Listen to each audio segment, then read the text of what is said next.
Hello and welcome kids. How are you doing? Welcome to Rhythms TV channel. The Foolish Lion, मूर्ख शेर और चतुर खरगोश। एक समय की बात है, एक सुंदर जंगल था। वहाँ एक बहुत बड़ा, आलसी और ताकतवर शेर रहता था। शेर जितने चाहे उतने जानवरों को मार देता था, लेकिन वह उन्हें खा नहीं पा रहा था। आता जानवरों की संख्या दिन ब दिन कम होने लगी। सभी जानवर शेर से बहुत डरते थे। एक दिन एक बूढ़ी लोमड़ी ने शेर से बात करने का फैसला किया। सभी जानवर उसका समर्थन करने के लिए लोमड़ी के साथ चले गए। शेर अपनी मांद के पास बैठा था, तभी उसने देखा कि सभी जानवर उसकी ओर आ रहे हैं। उसे समझ नहीं आ रहा था कि ये सब क्यों आ रहे हैं। तभी लोमड़ी आगे आई। शेर ने सभी जानवरों को बुलाया और उनसे पूछा कि क्या हुआ।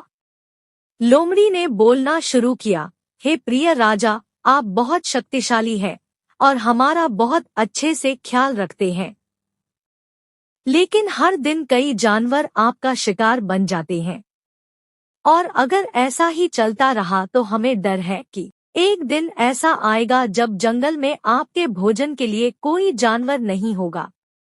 शेर सोचने लगा। उसने लोमड़ी की बात मान ली और पूछा, ओह लोमड़ी, फिर तुम क्या सुझाव देती हो? लोमड़ी ने कहा, प्रिय राजा, हम आपसे वादा करते हैं कि हर दिन हम में से एक को आपका शिकार बनकर आना होगा, अन्यथा आप पूरे जंगल को नष्ट कर सकते हैं। जानवर भी शेर से बहुत डर गए और इस आदेश का पालन करने के लिए सहमत हो गए। जानवरों ने प्रतिदिन एक एक करके जाने की योजना बनाई। आलसी शेर अपने आसान शिकार से खुश था। दिन बीतते गए। एक दिन खरगोशों की बारी आई। एक छोटा खरगोश स्वेच्छा से शेर की गुफा में जाने के लिए तैयार हो गया। छोटा खरगोश शेर की मांद में बहुत देर से पहुंचा। क्रोधित शेर ने छोटे खरगोश पर दहाड़ते हुए पूछा, तुम देर से क्यों आए? जानते नहीं हो, मैं इतने समय से बहुत भूखा हूँ और उन्होंने तुम्हें मेरे दोपहर के भोजन के लिए अकेले भेजा। तुम जैसा छोटा खरगोश मेरे जैसे बड़े और ताकतवर शेर के दोपहर के भोजन के लिए कैसे पर्याप्त होगा? खरगोश ने समझदारी से काम लिया और राजा से कहा, प्रिय राजा, आप सही कह रहे हैं। हम 10 खरगोश सुबह ही आपके पास आ रहे थे। रास्ते में हमें एक और शेर मिला जो आपसे भी बड़ा है। उसने हम सभी को खा जाने की धमकी दी। हमने दूसरे शेर से कहा कि हमारे प्यारे राजा आप हैं, वो नहीं, लेकिन वह इस जंगल का राजा बनना चाहता था।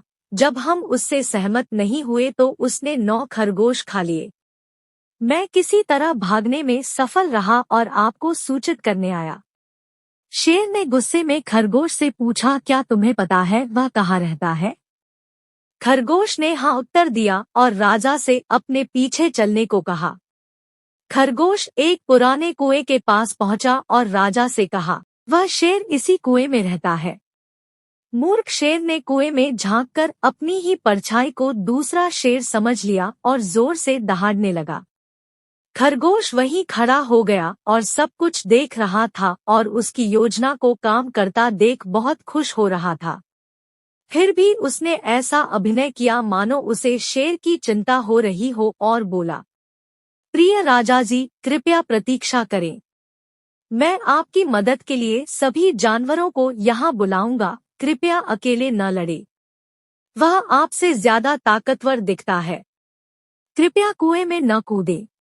शेर ने सोचा, अगर यह छोटा खरगोश सोचेगा कि दूसरा शेर मुझसे ज्यादा ताकतवर है, तो बाकी जानवर भी उसे नया राजा मान लेंगे। मुझे उसे तुरंत मार डालने दो। शेर ने एक बार फिर दहाड़ा और कुएं में कूदकर डूब गया। वह शेर का अंत था और सभी जानवर जंगल में खुशी से रहने लगे। कहानी का सार: हमें हमेशा समस्याओं के बजाय समाधान पर ध्यान देना चाहिए। कभी भी परिस्थिति से घबराएं नहीं और हमेशा समाधान के बारे में सोचें। धन्यवाद।